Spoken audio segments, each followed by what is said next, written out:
Selamat datang di Pau Channel. Saluran berita orang-orang soleh. Pau Channel, saluran kebanggaan kita semua. Sebelum menginjak kisah berikut, silakan tekan tombol subscribe dan like, agar tidak ketinggalan info berikutnya. Terima kasih.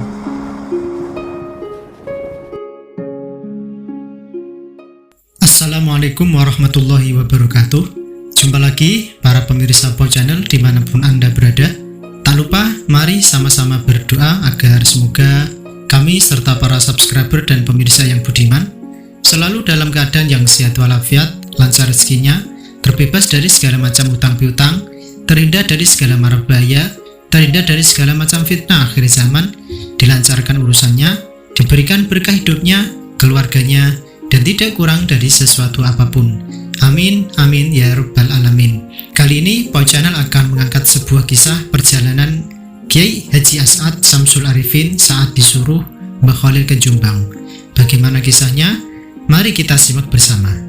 Kiai Khalil Bangkalan selain dikenal sebagai inisiator pendirian NU, beliau juga dikenal mempunyai banyak karomah dan kelebihan. Salah satu kelebihan beliau adalah mengobati penyakit. Banyak kisah-kisah yang telah saya unggah terdahulu dalam mengobati penyakit dengan cara beliau sendiri, seperti tersengat kalajengking, menyembuhkan orang lumpuh seketika, mengobati anak kecanduan gula, mengobati gatal santri pembuat kapal, dan lain-lain. Selain itu, beliau Mbah Khalil juga dapat mengobati orang yang cadel atau pelat, tidak bisa ngomong R. Seperti penuturan Mbah Kiai Haji As'ad Syamsul Arifin, pengasuh pondok pesantren Salafiyah Syafi'iyah di Desa Sukorejo, Kecamatan Asem Bagus, Kabupaten Situbondo. Pada suatu hari, Mbah Kiai As'ad Syamsul Arifin bercerita.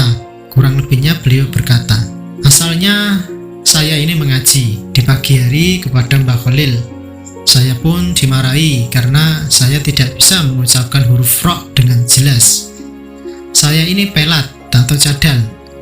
Suruh baca Rahman Ar-Rahim, tapi yang keluar Ar-Rahman Ar-Rahim. Kiai Khalil pun marah. Bagaimana kamu membaca Al-Quran kok seperti ini? Itu disengaja apa tidak? Saya tidak sengaja, Mbah Kiai. Saya pelat. Mbah Kiai Khalil kemudian keluar dari ruangan tersebut. Sepertinya Mbah Kiai Khalil melakukan sesuatu di luar ruangan itu, tapi tidak tahu apa. Anehnya, esok harinya pelat ini mendadak hilang.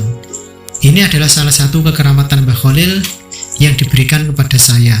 Lalu saya pun dipanggil Mbah Khalil lagi untuk menghadap. Mana yang cedal itu? Sudah sembuh cedalnya? Sudah Kiai, kamu kesini. Besok kamu pergi ke Hasyim Asari Jombang. Tahu rumahnya? Kata Mbah Khalil. Tahu Mbah Yai. Loh, kok tahu? Pernah mondok di sana? Kata Mbah Kiai Khalil heran. Tidak Mbah Kiai, hanya pernah sowan saja. Kalau begitu, tongkat ini antarkan ke Jombang, berikan pada Hasyim. Ini tongkat kasihkan. Ya Mbah Yai. Kamu punya uang? Tanya Mbah Khalil. Tidak punya Mbah Yai. Lalu Mbah Khalil pun menyodorkan uang sambil berkata, ini buat ongkos. Saya diberikan uang ringgit, yakni uang kuno, uang perak yang bulat. Lalu saya letakkan di kantong, dan tidak saya pakai sampai sekarang masih ada.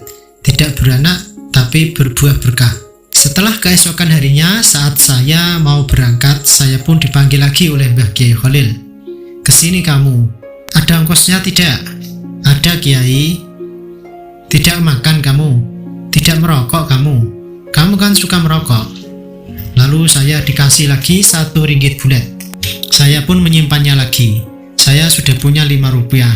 Uang ini tidak saya apa-apakan, masih ada sampai sekarang. Mbah Khalil pun keluar seraya berkata, ini tongkat kasihkan ya. Lalu Mbah Kiai Khalil membaca Quran Surat Toha ayat 11-21. Setelah Mbah Khalil selesai membaca Surat Toha, aku pun pamit untuk melakukan perjalanan ke Jombang. Saya ini masih muda, masih gagah, tapi diberi tongkat oleh Mbah Khalil. Kesannya pada waktu itu saya seolah sudah tua, sehingga orang-orang yang melihat saya merasa aneh. Gagah kok pakai tongkat. Akhirnya saya dilihat terus sama orang-orang yang saya temui. Kata orang Arab Ampel, orang ini gila, muda kok pegang tongkat. Ada yang lain bilang, ini wali mungkin. Macam-macam perkataan orang yang saya lalui. Ada yang bilang gila, ada yang bilang wali. Saya tidak mau mengindahkan kata orang-orang tersebut. Saya hanya disuruh Kiai Khalil. Wali atau tidak, gila atau tidak, terserah komentar kalian. Saya pun terus berjalan. Saya terus diolok-olok gila karena masih muda pakai tongkat. Banyak perkataan orang yang ternyata tidak bisa diikuti, rusak semua kata-katanya. Yang menghina terlalu parah, yang memuji juga keterlaluan. Jadi ini semua adalah bentuk ujian dari Tuhan. Saya pun terus berjalan sampai di Tebuireng. Setelah sampai di Tebuireng, Kiai Hasyim pun bertanya, siapa ini? Saya Kiai. Anak mana? Dari Madura Kiai. Siapa namamu? As'ad. As'ad anaknya siapa? Anaknya Maimunah dan Samsul Arifin Kiai. Oh, anaknya Maimunah kamu? Iya Kiai.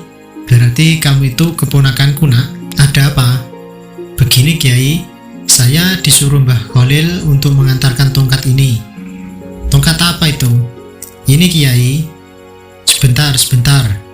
Dalam hati saya berbisik, ini orang yang sadar. Kiai ini pintar, sadar serta hadik atau cerdas. Tidak langsung menghakimi seperti orang tadi yang aku lalui. Bagaimana ceritanya? Tanya Mbah Hasyim. Tongkat itu tidak langsung diambil oleh Mbah Hasyim, tapi ditanya dulu, mengapa saya diberi tongkat? Saya pun menyampaikan ayat yang dibaca Mbah Khalil dulu. Alhamdulillah nak, saya memang ada rencana ingin mendirikan Jamiah Ulama. Kalau begitu, saya akan teruskan pendirian Jamiah ini. Tongkat ini adalah tongkat Nabi Musa yang diberikan oleh Kiai Khalil kepada saya. Ini merupakan isyarat untuk melanjutkan rencanaku mendirikan Jamiah Ulama. Apa kata beliau? Tanya Kiai Haji Hasyim Asy'ari kepada saya. Saya belum pernah mendengar kabar berdirinya Jamiah Ulama dari beliau. Jadi saya tidak mengerti Kiai. Setelah menyerahkan dan berbincang dengan Kiai Hasyim, aku pun pamit pulang. Mau pulang kamu? Kata Mbah Hasyim. Ya Kiai, sudah cukup uang sakunya. Cukup Kiai, saya cukup didoakan saja Kiai. Ya mari, haturkan sama Kiai bahwa rencana saya untuk mendirikan Jamiah Ulama akan diteruskan. Nah, Sobat Pau Channel dimanapun Anda berada, begitulah sekelumit kisah yang dapat kami sajikan kali ini. Semoga dapat memberikan tambahan wawasan dan ilmu kepada kita semua, dan semoga bermanfaat di kemudian harinya. Amin, amin ya rabbal alamin. Jangan lupa untuk menekan tombol subscribe, like and share, dan aktifkan lonceng notifikasinya. Terima kasih. Wallahu a'lam bishawab. Billahi taufiq wal hidayah, wal ridho wal inayah, wal afu minkum. Wassalamualaikum warahmatullahi wabarakatuh.